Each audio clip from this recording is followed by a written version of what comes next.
It was either a Friday or Saturday evening. I had been drinking with a few friends at my place before heading out to a local bar. One of the guys ordered an Uber, and we were all pretty intoxicated, joking around and making the usual loud, drunken comments. We arrived at the bar, and unusually, no one ordered any wine that night. At one point, I asked a girl I had been chatting with for her number.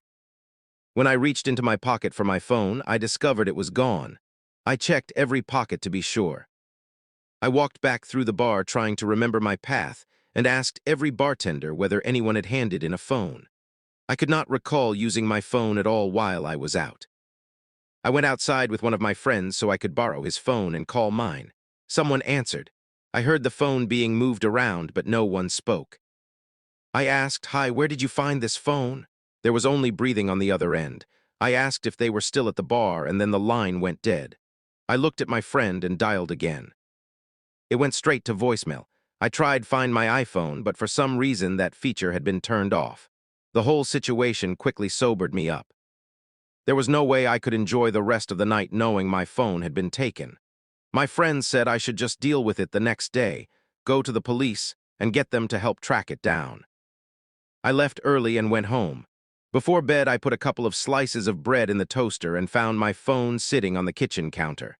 It made no sense. I unlocked it and checked the recent calls. Someone had indeed answered, and the call had lasted 25 seconds. That meant someone had been inside my apartment to pick up the call. That much was obvious. I tore the place apart looking for whoever it was, yelling for them to come out of hiding. Of course, a lot of that was the liquid courage from drinking so heavily. Eventually, I called the police, but since there was no clear sign of forced entry and almost nowhere to hide in the apartment, they could only take a report.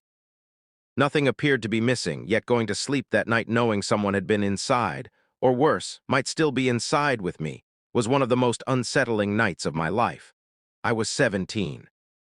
This happened on a late summer night. My dad and younger brother had gone on a Boy Scout camping trip. My dad was one of the scout leaders. I was home alone with my mom for the weekend. She was already asleep by then. It was around 2 in the morning, and I had just finished a late gaming session. I needed to use the bathroom one last time before sleeping. While I was sitting on the toilet playing games on my phone, I heard the faintest knock on the bathroom door. "Mom, was that you?" I called out. "Mom," there was no wind, and I could not think of any normal explanation. I opened the door slowly and nervously. No one was there. But my bedroom door, which I was sure I had left open, was now closed. I went to my mom's room and told her I thought someone was in my room.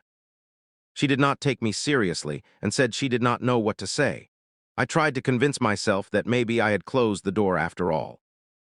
I opened my bedroom door, still terrified, and when I glanced inside, my heart felt like it exploded. A hand was sticking out from behind the dresser in the corner. Someone was hiding there. I ran back to my mom's room and locked the door. After quietly panicking and telling her there was a man in the house, she finally believed me and grabbed my phone to call the police. I pressed my ear against the door, trying to hear anything outside. Eventually, I heard the man's footsteps leave my room and slowly approach my mom's door until he stopped right outside. I could see the outline of his shoes through the gap at the bottom. He tried the doorknob, but it was locked. That seemed to be enough to make him give up, because I heard him stomp down the stairs and out the front door. I rushed to the window to see which way he went, but he was already gone. When I was younger, 10 years old, my mom had just started letting me stay home alone. We were watching a friend's dog while the owners were on vacation. My mom worked evenings during the week, so she told me the owners would come to the back door because the dog's crate was right next to it, and I would need to let them in. I sat in the den by the back door with the dog beside me, watching television.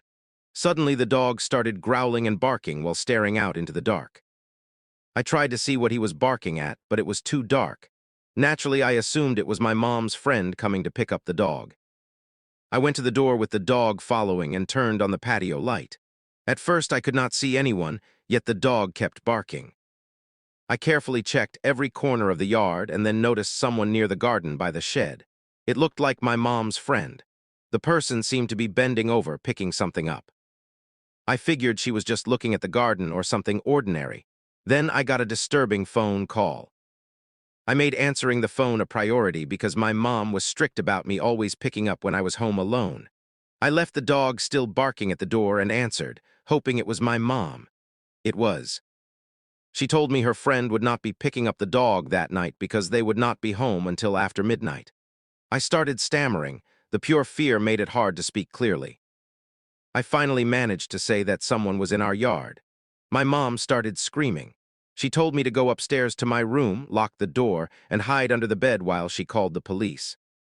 I did as she said, and lay there in silence for about 10 minutes until there was a knock at the door. I jumped up and ran out of the room, making it halfway down the stairs when I saw a face looking in through the front door window. A man was staring straight at me. The expression on that face still unsettles me when I think about it. I yelled that the police were on their way, but he did not move. He just kept staring like a statue. I ran all the way back upstairs, tripping twice, and locked myself in my room again. A few more minutes passed before another knock came, followed by muffled shouting. This time it was the police. They searched the entire property, but the man was gone. They kept me with them until my mom arrived at the station. After that incident, she started having a babysitter stay with me again until I was 12. A long time ago, my girlfriend and I were looking for a private place because our parents were always home. There was an empty house on the corner of our block that had not been occupied for years. The back door was always unlocked. I knew because my friends and I had been inside before. We went in through the back, but before we could even get upstairs, there was a knock at the front door. We looked at each other, worried someone might have seen us sneak in. She peeked out the window, but no one was on the porch. She made sure the door was locked, then turned back to me. I told her it was probably just kids playing ding-dong ditch. We only made it halfway up the stairs when the frantic knocking started again. She checked the window once more. The porch was still empty. She opened the door this time and still saw no one. Wanting to look tough in front of her, I stepped outside and yelled at the pranksters to try it again. I shut the door and waited behind it with my hand on the knob, ready to yank it open.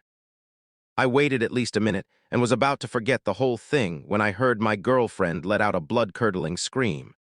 I turned to see what she was screaming at and screamed myself. In the darkness, we could just make out the silhouette of a huge human-like figure slowly coming down the stairs. It moved in a strange, hovering way. We ran past it, close enough that it could have reached us, and left through the same back door we had entered. We ran all the way to my house, both of us out of breath. We knew it could not have been an elderly person. The figure had to be at least 7 feet tall. No one was supposed to be living in that house. I even asked a friend who lived across the street, and he confirmed it had been vacant for years. The ghostly way the figure moved made the whole experience even more disturbing. We both agreed never to talk about that night. I still occasionally have nightmares or disturbing thoughts about it.